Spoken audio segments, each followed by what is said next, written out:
I'm Bill Neary, Mayor of the Township of East Brunswick. I want to welcome you to this month's episode of the Mayor's Community Showcase. My guest today is Assemblyman Peter Barnes, our representative in Trenton in the 18th Legislative District. Mr. Barnes has been a good friend of East Brunswick and I think a personal friend of mine for the last couple of years. Peter's worked tirelessly on our behalf in Trenton. He lives in Edison with his wife Barbara, and I think he spends almost as much time in East Brunswick as Edison anymore. We seem to run into each other a lot, Peter. Well, East Brunswick being the second largest town in the district and a very viable community, it's only logical that we spend a lot more of our time at a community like East Brunswick. Well, we love having you around. I think one of the things we wanted to talk about at the beginning, before you ever became a politician or before you ever became an assemblyman, you had another life. I know that. I know your career in the FBI was something you're very proud of, and I think there's a lot of things that happens in the conversations about the FBI today. Before we get into that thing, I just want to make sure I point out that you also served some time as our public safety director. My first couple months as the mayor, you managed to help me out and guide me through some of the interview process to hire our new police directors. Your experience with the Edison Police Department as director and your experience at the FBI certainly helped out a lot, and I thank you for that. Well, I think that the time that I spent here, it was really rewarding with the East Brunswick Police Department, because I would travel around the country in the FBI, and I always like to say, even though my hometown is Edison and they had some bumpy times there, that East Brunswick Police Department is probably as squared away and as efficient and a disciplined police department that I've ever worked with. And I worked in California, Florida, New York, Texas, so I had a pretty good idea. Well, you had the respect of the men and women on the force, too. And you did, too. They really respected you. I think the time that you sat down with them, you sat down with the command staff, and you sat down with the patrolmen, and that they told me, both union heads, that it was the first time in the history of East Brunswick where the mayor took the time off to sit down on an informal basis and listen to the complaints of the police department. And I think that, quite honestly, Mayor, that it set you off on a very good footing with the police department. That was all part of my on-the-job training. I didn't know what I was doing. I figured I had to learn. You did a good job. Well, I appreciate that. But when you're with the FBI, I mean, the FBI today is obviously in the news every single day with all the homeland security we're so concerned about. There's so many things that have happened over the years since J. Edgar's days. I know you have some kind of perspective on what's been going on. Well, one of the things that I think the FBI is coming under some undue criticism, because I think that the people have to look back and realize that in the 1970s, they had the Church Committee in the Senate, and they had the Pike Committee in the House in Washington. And they were set up to do a thorough investigation into the intelligence gathering of the FBI and the CIA. And anybody that knows anything about the history of that era, they realize now, other than the politicians in Washington are not admitting it, that they denuded the ability for the FBI to function in an intelligence gathering operation, and they certainly denuded CIA. And when Jimmy Carter became president, a lot of people don't realize this, that he did away with 500 informants that the CIA had in the Mideast. They were on the CIA payroll, and they were reporting back. So the CIA had authority outside the border of the United States. They developed information during my career in the FBI. We worked very well together. I'm amazed. And this was all occurring right at the beginning of the whole Iranian thing, I guess. Well, when the Iranian, we came into a situation where they were doing an inquiry in the United States, and they wanted to find out where all the Iranian students were coming into the United States. INS, the Immigration National Service, could not come up with their names. They sent about 50 FBI agents. We were over on a hotel on 287, and they gave these 50 FBI agents 5 names each of Iranian students had come into the United States, supposed to be going to school there or living in New Jersey. And we worked it for about a week or 10 days. We went back to the hotel, and not one FBI agent that I know of was able to find one Iranian student. Some of them never went to the school. Some of them went to the school, dropped out. Some of them never lived at the address that they claimed they lived at, or they moved years ago and nobody knew where they were. So that was really, in the opinion of people in my era in the FBI, that was the beginning of the problems that we are now having, particularly with the Mideast people coming in who were attempting to do us harm, that they don't know where they are.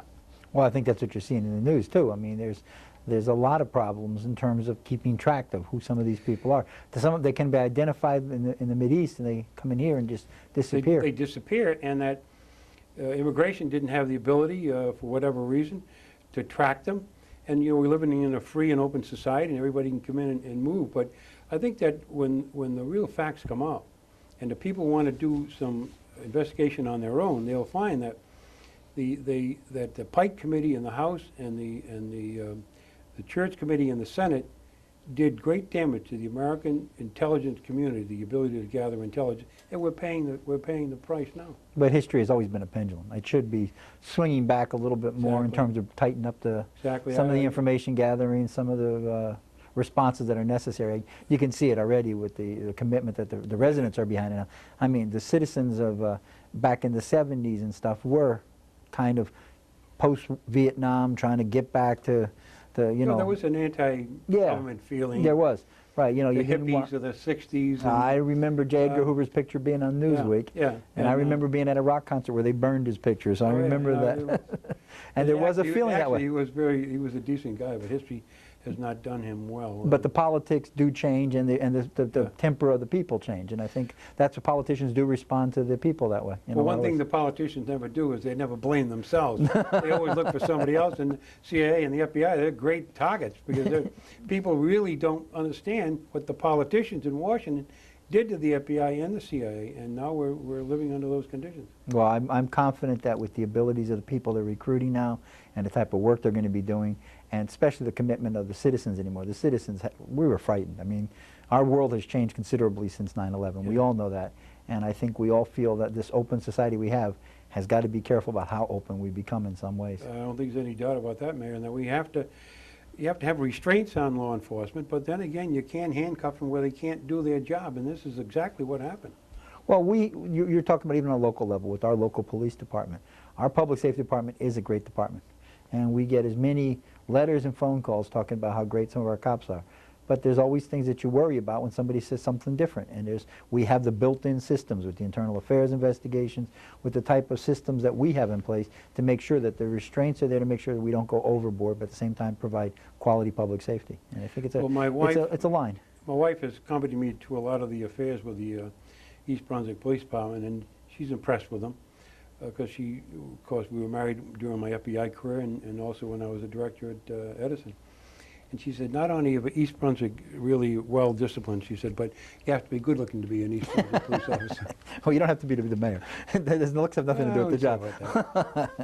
But now that you've retired from the FBI, I know the first time I met you was when you were running for the Assembly, but you were the director of security for the Devils at the time. I was there when I was with the Devils from 1981 until I became active in the arcane world of politics, and I gave that job up. But I was there in 1995 when they Stanley Cup. Won the Stanley Cup, and I got my Stanley Cup ring. It was a long drought, but well, you may not remember this, but the first time I met you was inviting you down to Crystal Springs to bring the Stanley Cup, and so you could do a great political PR thing for yourself. You can do it for charity. It'd be a great idea. And you just had way too much integrity to take advantage of the Stanley Cup for your political career. Well, and you wouldn't do it. I'll tell you a funny story about the Stanley Cup, because it's the most recognizable sports trophy in the world. And one year when I was with the Devils, we had the All-Star game at the arena, Meadowlands. And it lasted about 3 days and a lot of festivities. And they bring in the Stanley Cup, and they had it in the hotel. And the night of the game, they said, Pete, bring the cup over to the arena. We posted there, and the people coming in that can look at it, because everybody wants to touch it and look at the cup. It's a magical trophy. Well, the cup is so special because people do get to touch it. They do get to see it. The players, every player gets to take the cup home for a certain time. It's a very visible type of trophy that people get to see. So when I took it out of the hotel, I just had retired from the FBI, then I had kind of an old car. And I had it in the trunk of the car, and I drove over to the arena near the main gate, and I told my wife, she sat in the front seat, I said, oh, I'm going to take the trophy out and put it in the arena. And all of a sudden I opened the trunk up, and a couple of kids, maybe 10, 12 years old, walked by, and they looked in, they said, what's that? I said, the Stanley Cup. It can't be the Stanley Cup in that junky old car. So when I took it out, it was like the Pied Piper. About 100 people surrounded the car. My wife looking around, she thought she was going to be kidnapped. We had it carried over your head like the Yeah, players and do. they Right? all There you want, go. let me touch it, let me touch it. It's really kind of a magical cup, yeah. Well, that was an exciting time, too. Yeah, I wish I had had a camera. Well, now, then you ran for office. Your only position you ran for was the Assemblyman. Yes. And you were, obviously did a good job in the campaign, and you got elected and re-elected 3 times since then? Or, Yes. right, yeah. so you're doing a good job in Trenton. I know there's some things you've been working on in Trenton.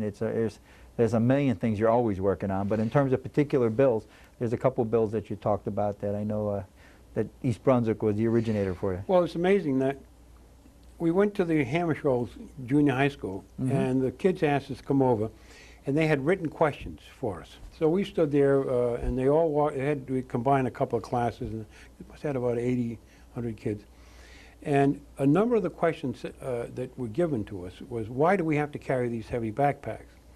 Now, there were a lot of other questions that really carried a lot more weight, but when we went back to the office and we looked at the questions... There's a different kind of weight carrying. Yeah, weight, yeah, mental and back weight. And we put it up on the internet and the web, and we came up with a lot of information about the problems of kids carrying heavy backpacks with all these... Well, Hammersholt School is 6th and 7th graders. They're just all starting to develop into bigger people. And they all were carrying backpacks when they came into the room. And so when we researched it in my legislative office, we found out that it really is a serious problem. That there are about 7,000 or 8,000 kids in America that they know of that are being treated for back pains and curvature of the spine from carrying these heavy backpacks. And there even have been deaths where kids have overloaded the backpacks, and then one child looking over a railing, and all of a sudden the backpack took him over the railing, he fell and hit his head and died. Wow. And that there were even children in the 2nd and 3rd grade that are developing curvature of the spine because of the weight of the books in the backpack. So I introduced legislation to request the Department of Education to look into the weight that the kids have to carry back and forth. I had a press conference in Trenton, and we were outside the building, and almost like serendipity, 2 big school buses pulled up in front of the State House, and when we had the cameras there... You didn't organize it that and way? we didn't organize I mean, that's the way to do it, the PR. It was unbelievable. When these kids, they all had backpacks on, and they thought I was the governor because we were standing in front of them, and they were all saying, hey, governor. So the teacher stopped, and the press interviewed a lot of them, and they all complained about the backpack. And one of the mothers who was chaperoning the crowd, or the group, said, you know, these kids walk to school. They were from Wharton. Okay. And that the backpack problem is even greater because they have the backpack rather than go to a corner, get on a bus, and then... Well, you watch the kids walk with them. They're like leaning forward to counterbalance the weight on them. Exactly. Now, I looked at one of them one day on my way to work after I introduced the legislation, and he was just that. He in the backpack, I was telling my wife, was bigger than the backpack that I carried when I was in the Army, 100 years ago. And we had, ammo and all your clothing and everything in there, and still it looked like he was carrying a heck of a lot more weight. He looked maybe 10 or 12 years old. When we were looking into school budgets and they were talking about the money they were spending for textbooks, there is an awful lot of push not to replace the heavy textbooks with the paperbacks.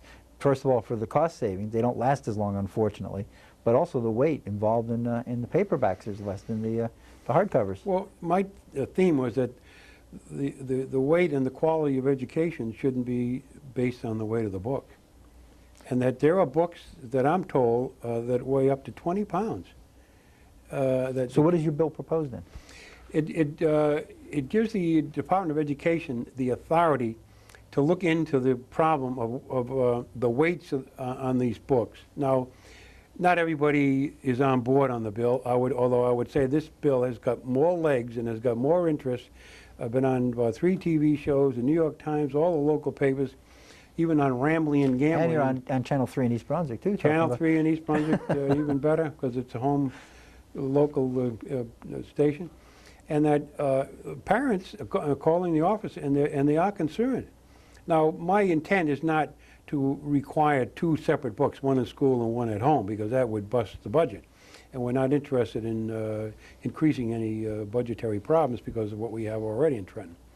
But I think that if the bill doesn't even move, it alerted the parents throughout the state that this is a problem. And maybe the parents are contributing by throwing a couple extra things in there that the kids really don't need. Well, the Department of Education at least is going to be able to look into it. That's basically what the Yeah. bill says. It lets somebody who can take some kind of standards or some kind of program and at least be aware of it. You're absolutely right.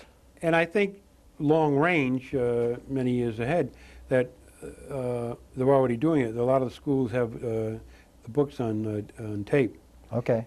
so that even if they have it at home or they have it at school. So, but I guess the book industry is a pretty powerful entity, and I guess they would want to protect their. Well, we learned when my flanks. son was in elementary school the incredible importance of searching backpacks, because he would bring home papers and tests and whatever had to be signed and brought back, and they would sit on the bottom of that backpack. Yeah, all wrinkled up. All wrinkled up Yeah. and never go back. And Yeah. you'd look at his test scores, you'd sign it, whatever you had to do, make sure the teacher saw it, put it back in his backpack, and it just never came out. It got to the bottom and it sat there forever, you know. But it is amazing. I'm sure when you went to school, Mayor, that nobody had a backpack. And Well, I didn't use books that much. That was one of my problems. you turned out all right, though. Well, we used to have those bungee straps. They used to wrap them Yeah, around. You used to that's build what a we camera had, as a yeah. bungee strap. But there's 3 or 4 books, and that was pretty it much all we ever did. My brother went to high school, and he had polio, and he was on crutches even to this day, and he had stuck one book in one crutch and one book in the other, and he went away to school. You're right. We didn't have that many books. We also didn't have notebooks for every class. Like one notebook seemed to Yeah. fit everybody. Yeah. The demands were a little bit different. Well, life's a lot more complicated today. I think the kids are learning a lot more than I did the in a lot of the ways. old days when you went to school and you had one-room schoolhouse, or was that I'm not that old. We had more than one or No, 2 I'm only rooms. Not that much more. Actually, I went to elementary school in East Brunswick here Oh. for a while, and the schools that I went to in East Brunswick have all doubled in size since I went there. I was talking the other day, when I was in 4th grade, they built the high school. I watched them build a high school while I was at Central School across the street. So, I was just telling somebody from East Brunswick today, they called my legislative office, that I remember East Brunswick when it was just one lane one way and one lane the other, and you didn't dare make a left-hand turn. well, You know, Route it was- 18 had the main, Yeah, the one Route in the middle 18. for Yeah. the suicide lane in the middle. Yeah, You're yeah, right. it was really this going back many years. But Well, I know there's something else you've worked with our police department on, with the breathalyzer test. That also started in East Brunswick. yes, I think East Brunswick Police Department is #1 in the state on DWI I matters. think, I'm not sure anymore, last year's statistics, Newark may have beat us, but not because they're a much bigger city. Yeah, more But we're per capita right. member of the PD. But we're right up there in the leadership. Yeah, per capita you'd be #1. And that they're well-trained and well-schooled. I know that my son is an assistant prosecutor in Middlesex, and he works with them on the street, and he's also very impressed with them. So I got friendly, of course, with the members of the PD when I was a director, and they feel comfortable calling me or coming to the office on a matter. And they came in with this a bill to authorize use of the alcohol sensor. It's a piece of equipment that is not allowed by the AG, Attorney General, in today's world, but people can volunteer. If a police officer stops them and they happen to have one, they said, look, I'm going to use this alcohol sensor, and that it detects accurately the amount of alcohol that a person has, and it really is better than the thing that they put them through today about walking and talking Right. and the other DWI exercises. And so I talked to the director, Tom Finn. They came down to Trenton and they put on a demonstration. They testified, and they were absolutely so professional. And I was so, being chairman of the committee, and I was so pleased, because I had been the director, even though it was a brief period of time, that I wrote a letter to the director and commended the 2 police officers, that Marcantuno and Todorf, that appeared, and everybody in the committee was really impressed with the quality and the professionalism of their presentation. Well, they do a good job, and I know Excellent job. one of the things that's in this year's budget it's now being fitted is the videotape in our police cars. All our patrol cars are going to have the videotape. Mm-hmm. The officers themselves have the microphone, the body mic. It's part of their gear that they have to carry. So we're getting double protection with the video, the breathalyzer test, and as part of this whole work, protecting police officers and making sure that these menaces are kept off our road. We've been getting state grants the last couple of years for extra overtime for the nighttime patrols and Right. stuff. So it's nice working with the state in that way, cooperating with the state. It's been very good program that we've been very happy in. Well, I understand the word is that if you're drinking in either end of town in East Brunswick, don't go through because the guys in the PD will get you. Well, you talk about Officer Marcantonio. I mean, he's a registered nurse beyond being a police officer. Exactly, yeah. And, I had him bring that out when I said, tell the committee your background. I was impressed. And I thought he's a great big, he's a big guy. handsome-looking guy and big strapping guy, and it probably was a good endorsement for more men going into nursing. I think so. Well, he does that. I mean, some of the things our police officers do, I don't think even people understand all the stuff. Every patrol car now has a defibrillator. I mean, they also respond. They get there faster than the ambulance usually. Oh, yeah. And people First training responder. like Marcantonio and some of the other officers in first aid and that type of work have saved lives. Yeah. They can obviously respond to the traffic accidents. And a DWI breathalyzer bill now. This is going to be just an experiment in East Brunswick to see if this one works. Well, the bill would request that the Attorney General authorize police departments who want to use it to allow them to use it. So they're studying the alcohol sensor now, and that when this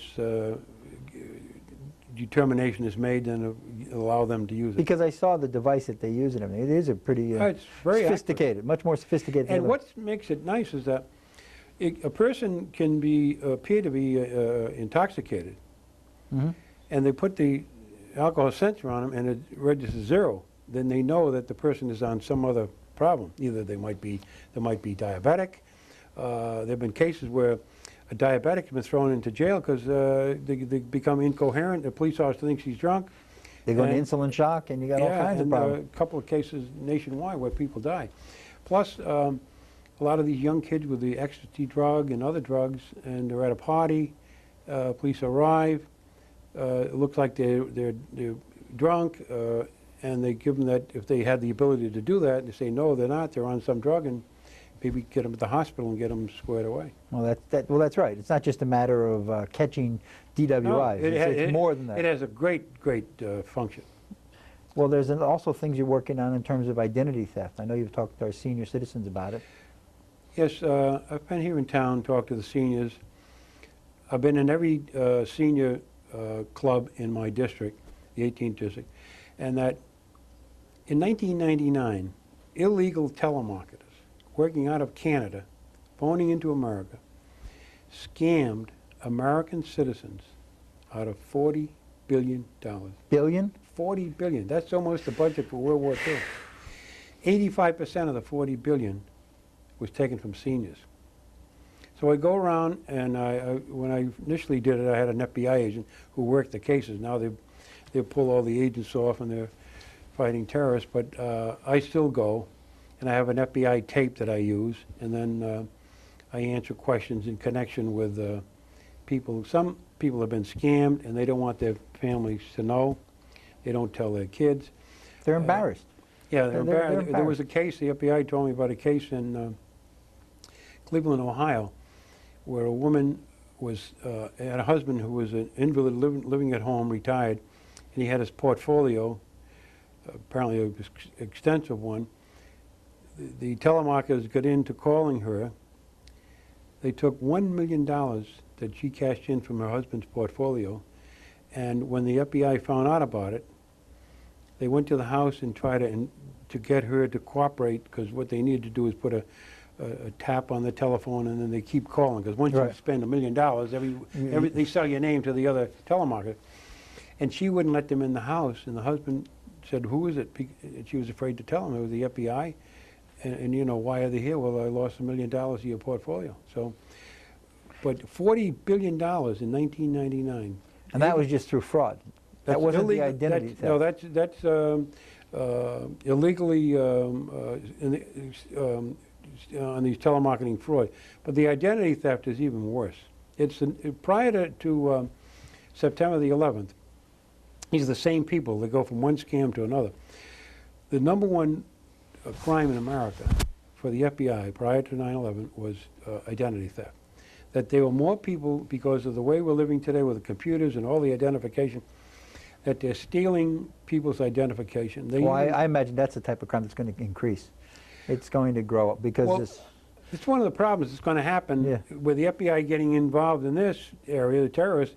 And, you know, what about political corruption, white-collar crime, and all the other crimes that the FBI investigates and really doesn't get a lot of credit for. They do a great job in it. And they're the only organization that has a nationwide conduit, and the agents are all trained the same way. So an agent in Florida can talk to an agent in, say, Missoula, Montana, and they get common knowledge and understanding. So it is a problem, but identity theft can happen to anybody. My daughter lives in Connecticut. She went into New York to have dinner with her husband. This is your daughter who just had your 10th grandchild, Yes. right? Congratulations, by the way. Thank you. Yeah, I'm getting too old to have any more. So. 10 grandchildren, that's But nice. she stopped to call at Grand Central, home for the babysitter for the other child, yeah. And the next month, she got a phone bill for $13,000.